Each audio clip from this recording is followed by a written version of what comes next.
Welcome to our study of the book of Daniel. This is a work of the Mediview Church of Christ in Mesquite, Texas. And now, here is Mike Heisel with today's lesson. Now let us have a little talk with Jesus. Today in our study of the book of Daniel, we've come to Daniel chapter 6. And Daniel 6 is probably the most well-known chapter in the book. You can hardly read through a children's Bible storybook without finding Daniel 6 in it. But so often when you look at the illustrations that accompany that story in the children's Bible storybooks, Daniel is pictured as a young man in this lion's den. But as we noted last week in chapter 5, Daniel would not be a young man at this time. He would be somewhere around the age of 81. Can you imagine at the age of 81 being thrown down into a lion's den? But that's of course what Daniel went through because of his devotion to Almighty God. Now, as we've said in every lesson up to this point in time, the theme of the book of Daniel is God's sovereignty. And so in this particular chapter, the point is made that God is more sovereign than kings. Yes, Darius may be king of Persia, but Yahweh is King of kings. He is Lord of lords. And so since God is more sovereign than kings, we ought to obey God's laws rather than man's laws. Whenever man's laws conflict with God's law, we do what God says. And whenever there are consequences, we leave the consequences up to God, and God will take care of us. And so that's the point of Daniel chapter 6. And this chapter nicely falls into 5 sections.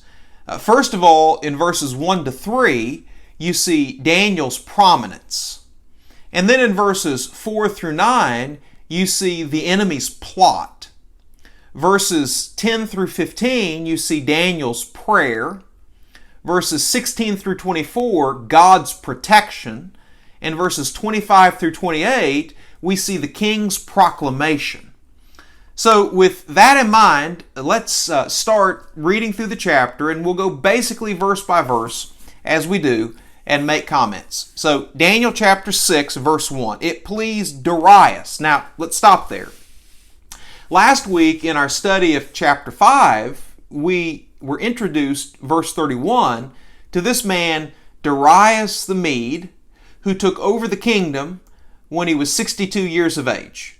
And we pointed out that this actually is a challenge because history doesn't know of a Darius the Mede at this particular point in time. So critics of the Bible read this and they think that the writer of Daniel has given us an anachronistic statement. They think that the writer of Daniel must be referring to Darius Hystaspes I, who was a later king of Persia. You see, these events are taking place in about 539, 538 BC, but Darius Hystaspes I did not become king until 521 BC, and he reigned until 486 BC. And so critics of the Bible think that the writer of Daniel is confused about his history and has events out of order. Well, I believe that Daniel's inspired, and I don't believe that there's a mistake here. Well, who is this Darius then? Well, there have been 3 possible identifications for this Darius. In the first place, some people suggest that this Darius is actually Gubaru. Now, Gubaru was Cyrus's general who took the city of Babylon. And what makes this attractive is the fact that Darius is described, chapter 5, verse 31, as a Mede and as being 62 years of age at the time that Babylon fell. And that's all true of Gubaru. But the problem with identifying Darius the Mede with Gubaru is the fact that we know that Gubaru only survived a few weeks after the fall of Babylon, and then he died. But in reading about this Darius in the book of Daniel, it seems like he survived longer than that. And so it's not likely that Gubaru would be the right identification. In the second place, some people suggest Ugbaru. Ugbaru was made governor of Babylon by King Cyrus. And so that's attractive. But the problem with that is the fact that we know that Ugbaru was not made governor until several years after Babylon fell to the Persians. So that doesn't seem likely. To me, the most likely identification for Darius is that Darius is a throne name for King Cyrus. Cyrus, who reigned over Persia from 559 BC at the death of his father until 530 BC when he died. Now, what I think makes this a likely identification is the last verse of Daniel chapter 6. In Daniel 6 and verse 28, we're told, "So Daniel prospered during the reign of Darius and the reign of Cyrus the Persian." Now, you may think to yourself, well, that totally contradicts what you just said, because Daniel 6:28 distinguishes between Darius and Cyrus. It doesn't say they're the same, it presents them as different people. Well, if you have an NIV, there's an alternative translation that I think probably is the true meaning of the verse. And here's what the footnote on Daniel 6:28 in the NIV says: Darius, that is, the reign of Cyrus. So if you read Daniel 6:28 with the footnote, and by the way, always read the footnotes in your Bible. If you read it with the footnote, here's how it reads. So Daniel prospered during the reign of Darius, that is, the reign of Cyrus the Persian. So with the alternative translation, it equates the two. Darius being the throne name of Cyrus. Now, there's another place in the Old Testament where you see this construction in which a throne name is given for a king known by another name. And it's in the book of 1 Chronicles, chapter 5. 1 Chronicles chapter 5 and verse 26. That verse says, "So the God of Israel stirred up the spirit of Pul, king of Assyria, that is, Tiglath-Pileser, king of Assyria." So here, the one who historically is known as Tiglath-Pileser, the king of Assyria, had a throne name, and his throne name was Pul. Well, that's the same construction relative to Darius and Cyrus. And it would be appropriate for Cyrus to be considered a Mede because on his mother's side, he was a Mede. His mother was the daughter of Astyages, who was king of Media. And by the way, Cyrus defeated Astyages and became himself king of Media in 550 BC. So it would be appropriate to refer to Cyrus in that way as a Mede on that count. And in the next place, Cyrus was about 62 years of age at the point in time when Babylon fell to the Persians. So I think not without its difficulties, but I think the best identification for Darius is that he was King Cyrus. So picking up with verse 1 of Daniel 6, "It pleased Darius to appoint 120 satraps to rule throughout the kingdom, with 3 administrators over them, one of whom was Daniel. The satraps were made accountable to them so that the king might not suffer loss." Now you also read in the book of Esther, which the events of Esther take place several years after the book of Daniel, but you also read in the book of Esther, for instance, chapter 8 and verse 9, of there being 127 provinces with satraps over them in the Medo-Persian Empire. So when Cyrus becomes king, he reorganizes his kingdom, 120 provinces with 120 satraps, and 3 administrators over them, and Daniel's one of the administrators. So remember, when Babylon fell to the Persians, Daniel had been made the 3rd ruler in Babylon. There was King Nabonidus 1, co-regent Belshazzar, his son 2, and Daniel 3. And so Daniel, early on in the Medo-Persian rule, gets exalted in the kingdom. But then notice what happens in verse 3. "Now Daniel so distinguished himself among the administrators and the satraps by his exceptional qualities that the king planned to set him over the whole kingdom." You know, Daniel was a very, very talented man. even as a young man. We're introduced to him, chapter 1, you remember, verse 17, to these 4 young men, that is Daniel, Hananiah, Mishael, and Azariah, God gave knowledge and understanding of all kinds of literature and learning, and Daniel could understand visions and dreams of all kinds. Drop down to verse 20.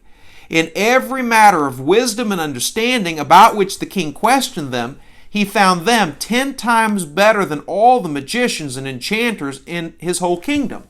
So Daniel was a very talented man. And the cream always rises to the top. Think about a verse found in Proverbs chapter 22. Proverbs 22 and verse 29. Do you see someone skilled in their work? They will serve before kings. They will not serve before officials of low rank. And so wherever Daniel is put, because of Daniel's outstanding abilities, he just rises to the top. So the king has already made Daniel one of the 3 administrators, but now he wants to make him the top administrator who oversees everything under the king himself. But then notice verse 4. At this, the administrators and the satraps tried to find grounds for charges against Daniel in his conduct of government affairs, but they were unable to do so. They could find no corruption in him because he was trustworthy and neither corrupt nor negligent. They're jealous of Daniel. They hate the fact that Daniel is now being placed over them. And jealousy makes people do terrible things. Another verse from Proverbs. Proverbs 27 and verse 4 says, anger is cruel and fury overwhelming, but who can stand before jealousy? Jealousy is what made King Saul chase after David, because he heard the women say, Saul has slain his thousands, and David his tens of thousands. And now these rulers, these administrators and satraps under Daniel, they're jealous of him. And they want to find some way to bring him down. And so they look for some place where he's cut corners. They're looking for him to take too long of a break. They're looking for him to get to work late or leave work early or just not do his job right in some way. But they can't find anything to accuse Daniel of. You see, Daniel was a man of great ability, but he was also a man of great integrity. Daniel reminds me of what Paul tells slaves to be in Colossians chapter 3. He says to slaves in the Roman Empire, Colossians 3:22 beginning, slaves, obey your earthly masters in everything, and do it, not only when their eye is on you and to curry their favor, but with sincerity of heart and reverence for the Lord. Whatever you do, work at it with all your heart, as working for the Lord, not for human masters, since you know that you will receive an inheritance from the Lord as a reward. It is the Lord Christ your servant. And so Daniel served Darius just like Darius were God himself. And that's what Paul tells servants to do. And of course, by extension, that's what Paul tells us all to do. We should do our jobs with all of our ability. We should serve whoever our boss is, whether our boss is good or whether our boss is bad, as though we were serving God himself, because we represent him in all things. Whatever we do, do it with excellence. That's what Daniel did. So they could find nothing to accuse Daniel of. And so verse 5 of Daniel 6 says, finally, these men said, we'll never find any basis for charges against this man Daniel unless it has something to do with the law of his God. They knew that not only was he a man of great ability and great integrity, but he was a man of great devotion. So they put their heads together and they racked their brain to try to find something in Daniel's devotion to God that they can make illegal and cause Daniel to fall from grace on account of. And so they come up with it. They go to the king, verse 6, and they appeal to the king's vanity and try to outlaw prayer because they know Daniel is a man of prayer. Notice beginning in verse 6. So these administrators and satraps went as a group to the king. Now, by the way, that phrase in the NIV, they went as a group, is significant in this chapter. It occurs here, it occurs in verse 11, and it occurs also in verse 15. So they go as a group to the king, and And here's what they say. May King Darius live forever. The royal administrators, prefects, satraps, advisors, and governors have, now note this, all agreed that the king should issue an edict and enforce the decree that anyone who prays to any god or human being during the next 30 days except to you, your majesty, shall be thrown into the lion's den. Now, your majesty issued the decree and put it in writing so that it cannot be altered in accordance with the law of the Medes and the Persians, which cannot be repealed. So they're in a group, and probably the king doesn't count noses, so he probably doesn't notice that Daniel's not there. And all of these rulers say, well, we've all agreed to this, making it appear as though Daniel agreed to this, but they're lying. And, of course, they try, again, to take advantage of the law to destroy Daniel. Now, that's going to be the same tactic in the book of Esther that Haman will use to try to bring down Mordecai. You see, he'll try to get the king to issue a decree that will enable him then to get the best of Mordecai. And so they propose to the king, appealing to his vanity. They say, listen, king, you're so great, you're so sovereign, you're in charge of everything. No appeal should be made of God, of any God. No appeals should be made of any man, because what can they do more than you? All appeals should be made to you for 30 days because you're so great. And anyone who doesn't follow this edict will suffer the penalty of being thrown in the lion's den. And then they make the point, issue this law according to the law of the Medes and the Persians. It cannot be repealed, it cannot be altered. You see this also in the book of Esther, that the laws of the Medes and the Persians cannot be repealed, they cannot be altered. That's why in the book of Esther, after King Xerxes learns that Esther is a Jew, he can't repeal the edict that on the 12th day of the 13th month, the enemies of the Jews have the right to attack them. Rather, he has to allow another edict to be issued that the Jews can defend themselves, gather as a group and defend themselves, because the laws of the Medes and the Persians can't be repealed. Well, verse 9 of Daniel 6, King Darius put the decree in writing. So, as a result of feeling flattered, he agrees to issue this very, very stupid and very, very sinful law. They've manipulated him. They've taken advantage of him, and in a short time he'll realize that they've manipulated him.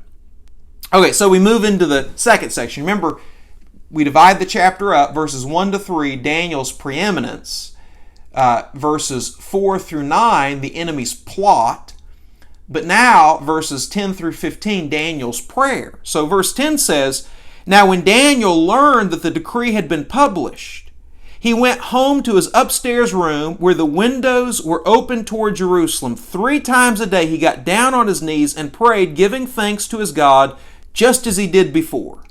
So that phrase, just as he did before, that's significant. That's why the enemies came up with this idea to outlaw prayer, because they knew that Daniel was a prayer. Now, this would have been a great time for Daniel to do what Jesus said and go into his closet to pray. He could pray privately. Nobody would know about it.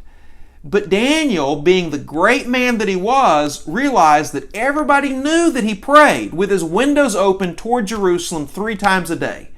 And if he were to follow, if he were to then start praying in secret and change his pattern of prayer, it would appear that he was compromising.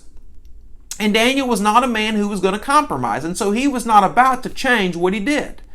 And so, just as usual, knowing that the writing had been issued and knowing that he ought, Acts 5:29, to obey God rather than men, by the way, just like Hananiah, Mishael, and Azariah did back in Daniel 3, he continues with his habit of prayer.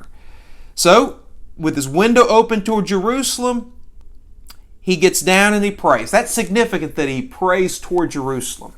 He's following the pattern of prayer that Solomon taught exiles to pray. You remember in 1 Kings 8, as Solomon is dedicating the temple, he goes through various scenarios in which people will come to the temple and pray or pray toward the temple. And so he starts talking about those who are exiles. in verse 46. And here's what he says, 1 Kings 8:48.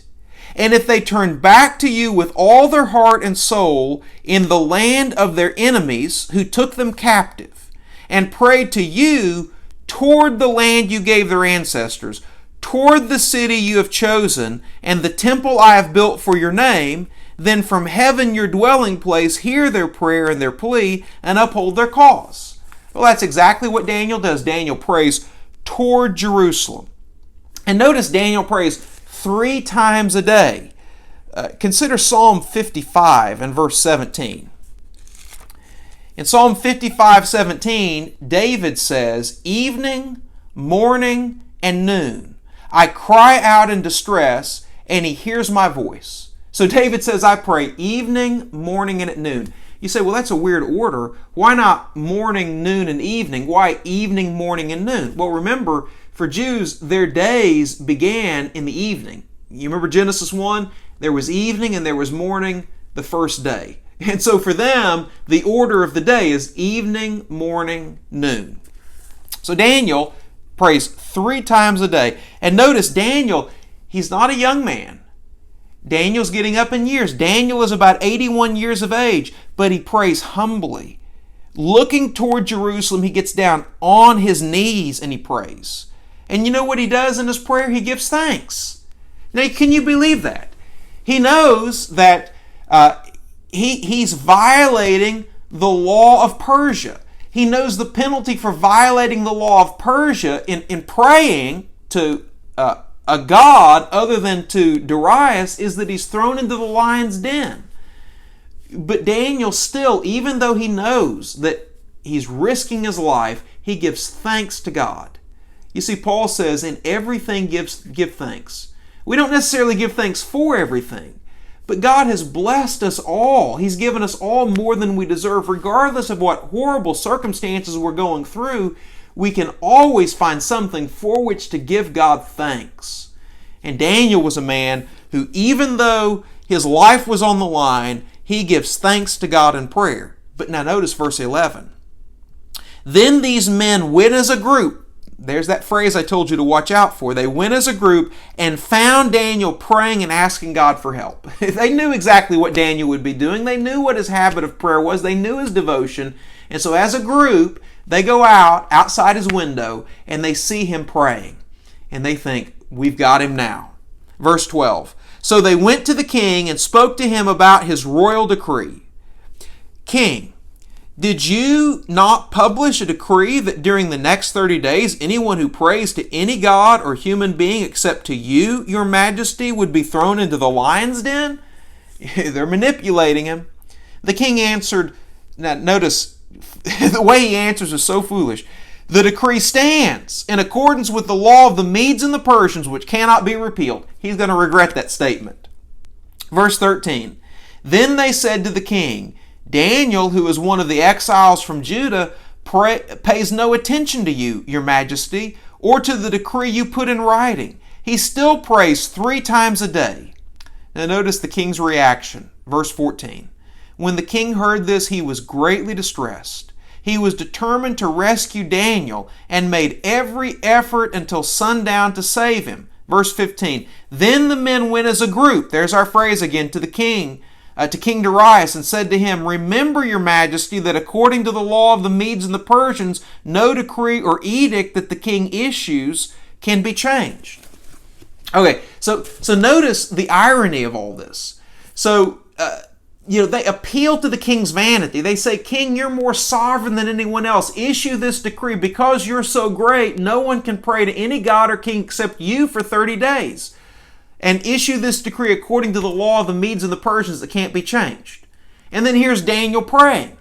And the king loves Daniel. The king is so impressed with Daniel and wants Daniel serving in his kingdom. And so the king looks for every way he possibly can to try to rescue Daniel from this decree. But you know what? The king can't do anything. The king is totally impotent in rescuing Daniel. Because the law of the Medes and the Persians can't change. And so, he issued this decree because he thought he was so great, but he's so weak, he can't even rescue Daniel from his own decree. So we see Daniel's preeminence, we see the enemy's plot, we see Daniel's prayer, but now notice God's protection. So verse 16. So the king gave the order, and they brought Daniel and threw him into the lion's den. And the king said to Daniel, "May your God, whom you serve continually, rescue you." So this lion's den, it's clear when you read through the passage, you're thrown down into it. So you don't know how deep it is, but it's a pit of some sort. Maybe whatever it is, it's a pit of some sort. And so Daniel is thrown down into it. And can you imagine, at the age of 81, how that would hurt for Daniel to be thrown down into this lion's den? Verse 17. A stone was brought and placed over the mouth of the den, and the king sealed it with his own signet ring and with the rings of his nobles, so that Daniel's situation might not be changed. So the pit is closed up. This rock is placed over the mouth of it, this lion's den, and some hot wax is put on the corner of that rock, and the king takes his signet ring and impresses it in that hot wax, and then the officials do the same, and that's to let everybody know that seal is not to be removed. That is, the stone is not to be removed, or you risk your own life. On the king's authority, that stone is not to be moved. Now, same thing happens in Matthew chapter 27 when Jesus is placed in the tomb of Joseph of Arimathea. The text says in verse 66 that the stone is rolled over the mouth of that tomb and there's a seal placed on it. In other words, this is not to be tampered with. Verse 18. Then the king returned to his palace and spent the night without eating and without any entertainment being brought to him, and he could not sleep.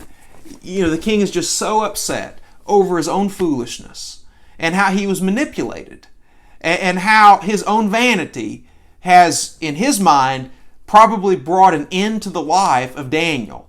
This man that he has so much confidence in to help him in ruling his kingdom. Have you ever been there? Have you ever lost sleep because of a mistake that you made and how that mistake is going to impact you? I've been there. I think that probably all of us have been there at one time or another. But notice what happens. Verse 19, the king just can't sleep all night long. And verse 19, at the first light of dawn, the king got up and hurried to the lion's den. The penalty of the law has been fulfilled. Daniel's been thrown in the lion's den. He spent a night in the lion's den. Now what has happened? Well, at the first light of dawn, the king got up and he hurried to the lion's den. When he came near the den, he called to Daniel in an anguished voice, "Daniel, servant of the living God, has your God, whom you serve continually, been able to rescue you from the lions?" Now, remember that phrase, God is able. Is God able? That's been an important phrase. We saw it back in chapter 3 when Hananiah, Mishael, and Azariah were thrown into the fiery furnace. Verse 21, Daniel answered. Imagine how overjoyed the king was when he heard Daniel's voice. Daniel answered, "May the king live forever." See, Daniel addresses the king in the same way that the other officers addressed the king back in chapter 6. "My God sent his angel, and he shut the mouths of the lions, and they have not hurt me, because I was found innocent in his sight, nor have I ever done wrong before you, your majesty." Now, of course, lions are ferocious beasts. If everything were just, natural, Daniel would have been devoured by those lions. But Daniel says something supernatural happened. A sign has been performed by God. God sent his angel, and the angel miraculously kept those lions from devouring me. Interestingly enough, in the book of Numbers, chapter 22, as Balaam is going to Moab, to prophesy and try to pronounce a curse against God's people. You remember an angel came with a sword and stood in Balaam's way and desired to kill Balaam.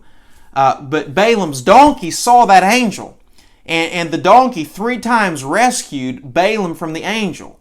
So, in that place you have an animal rescuing this false prophet from an angel, and here in Daniel 6, you have an angel rescuing God's true prophet from the animals, from these lions. And by the way, back in chapter 3, when Hananiah, Mishael, and Azariah were thrown into the fiery furnace, Nebuchadnezzar said that God had sent an angel to rescue them from the flames of the fire. This kind of reminds me of the book of Psalms. And by the way, we'll say more about angels when we get to chapter 10 of Daniel. But Psalm 34 and verse 7 says, "The angel of the Lord encamps around those who fear him, and he delivers them." And that certainly happened here with Daniel. All right, so verse 23. "The king was overjoyed and gave orders to lift Daniel out of the den." Now notice that, lift him out of the den, because again, he was thrown down into the den. Jeremiah, who was a contemporary prophet of Daniel, a little bit older than Daniel. Jeremiah, as we pointed out, remained the prophet in Jerusalem, while Daniel was a prophet in the Babylonian court. But Jeremiah in chapter 38, he, during Zedekiah's reign, was thrown down into a cistern and left there to die. But Ebed-Melech came, Jeremiah 38, verses 11 to 13 as I recall, and lowered some ropes to lift Jeremiah out of that cistern that would have been his death. And so now something similar is happening to Daniel. Daniel, ropes have been lowered to him, and Daniel is being lifted out of the lion's den. And when Daniel was lifted out of the den, no wound was found on him, because he trusted in his God. That's just like with Hananiah, Mishael, and Azariah after being in the fire. You remember, not a hair of their head was singed, their garments weren't burned, there wasn't any sort of burn mark on them, and they didn't even smell like smoke. Well, no wounds on Daniel whatsoever, and the reason is because Daniel trusted in God. And by the way, that was the reason why Hananiah, Mishael, and Azariah were delivered. It's because they trusted in God. Here's what Nebuchadnezzar said, chapter 3 of Daniel, verse 28. "Praise be to the God of Shadrach, Meshach, and Abednego, who has sent his angel and rescued his servants. They trusted in him and defied the king's commands, and were willing to give up their lives rather than to serve or worship any god except their own." And as we said in that lesson, it may very well be the case, and maybe sooner rather than later, that in our own land there may be unrighteous laws passed that require that we do what God has commanded us not to do, or that we not do what God has commanded us to do. And it's our obligation to trust God, to do what God has told us to do, and to leave the consequences up to Him. If it's His will to deliver us, He will deliver us. If it's His will that we die after the pattern of our Lord's own death, die a martyr's death, then He'll still take care of us. We just have to trust God, do what God said do, and leave the consequences up to Him. Verse 24, "At the king's command, the men who had falsely accused Daniel were brought in and thrown into the lion's den along with their wives and children. And before they reached the floor of the den, the lions overpowered them and crushed all their bones." That's the way that lions are typically in Scripture pictured as killing. They crush bones. Isaiah chapter 38, for instance, in verse 14, Hezekiah says this, "I cried like a swifter thrush. I moaned like the morning dove. My eyes grew weak as I looked to the heavens." Well, hold on. That's not the right verse. Oh, I'm a verse too late. Verse 13, excuse me. Hezekiah says here, Isaiah 38, verse 13, "I waited patiently till dawn, but like a lion he broke all my bones. Day and night you made an end of me."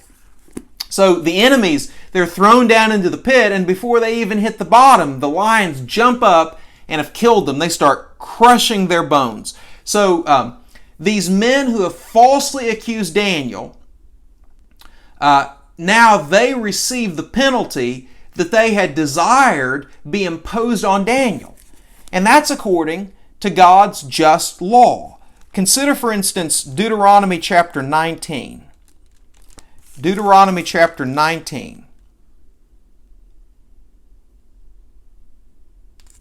Deuteronomy 19 and verse 18 says this: "The judges must make a thorough investigation, and if the witness proves to be a liar, giving false testimony against a fellow Israelite, then do to the false witness as that witness intended to do to the other party. You must purge the evil from among you. The rest of the people will hear of this and be afraid, and never again will such an evil thing be done among you. Show no pity, life for life, eye for eye, tooth for tooth, hand for hand, foot for foot." And so these men had hoped to kill Daniel by having him thrown into the lion's den, and in God's justice, that's the very penalty that happens to them. All right, so we've noted Daniel's prominence. We've noted the enemy's plot, Daniel's prayer, God's protection. But now, importantly, let's notice the king's proclamation, beginning in verse 25. "Then King Darius wrote to all the nations and peoples of every language in all the earth." So that would be everyone in the Persian Empire at this time. And you remember he's divided it up with 120 provinces, 120 satraps over them. And so to all these people, he writes. And I might also point out that this isn't Cyrus's only decree that he makes. In Ezra chapter 1, and we'll point this out when we get to Daniel 9, but in Ezra chapter 1, he makes a decree that the Jews who are in Babylon be allowed to return to Judea, and that Jerusalem and the temple be rebuilt. So this will not be the only proclamation that Cyrus makes relative to God and the people of God. But here's what Darius says: "May you prosper greatly." Verse 26, "I issue a decree that in every part of my kingdom people must fear and reverence the God of Daniel." Now that's significant, because if you remember back in chapter 4, Nebuchadnezzar issued this proclamation to his entire empire, but it amounted to just pointing out that God was sovereign and God could humble those who walk in pride, and God has an everlasting kingdom. He said much the same thing that we'll read about a little bit later in this particular proclamation. And then back in chapter 3, after Yahweh delivered Hananiah, Mishael, and Azariah from the fiery furnace, Nebuchadnezzar issued this decree, chapter 3, verse 29, "Therefore I decree that the people of any nation or language who say anything against the God of Shadrach, Meshach, and Abednego be cut into pieces, and their houses be turned into piles of rubble, for no other God can save in this way." So Nebuchadnezzar in decree said no one can speak against Yahweh, but Darius is going even farther. Darius says God is so great, that is, Yahweh is so great, in my kingdom, everyone must fear and reverence this God of Daniel. So this is quite a proclamation. And he goes on to observe concerning Yahweh, "For he is the living God." That is in contrast to the idols that have eyes but can't see, have ears but can't hear, have noses that can't smell, have hands but can't act, have feet but can't walk. Psalm 115 verses 4 through 8. Yahweh is the living God, and he endures forever. Kingdoms may come and go. You know, the Babylonian kingdom just went. Kings are born and kings die, but God endures forever. His kingdom will never be destroyed. His dominion will never end. He's an eternal God with an eternal kingdom. He rescues and he saves. He performs signs and wonders. And back in chapter 4, verse 3, Nebuchadnezzar pointed out that Yahweh performs signs and wonders.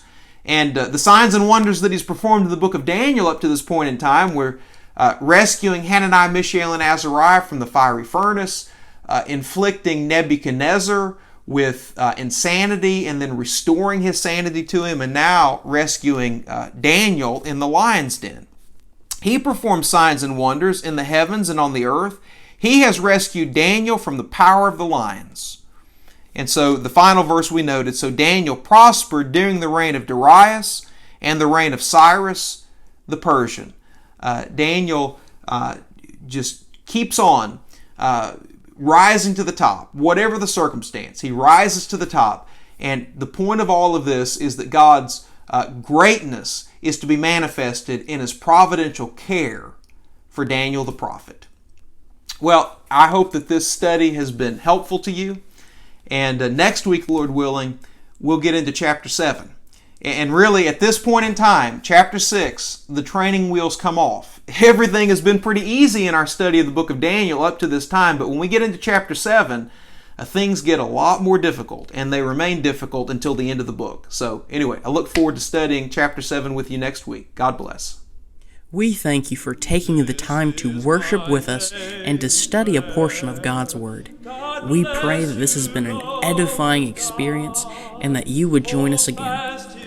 Now, if at any point during the lesson you had some questions, please feel free to email us at mheisel@meadowview.org. The email is both on the screen and in the description below. It is our goal to answer every Bible question with a Bible answer, to speak where the Bible speaks, and to be silent where it is silent. God bless you. We love you.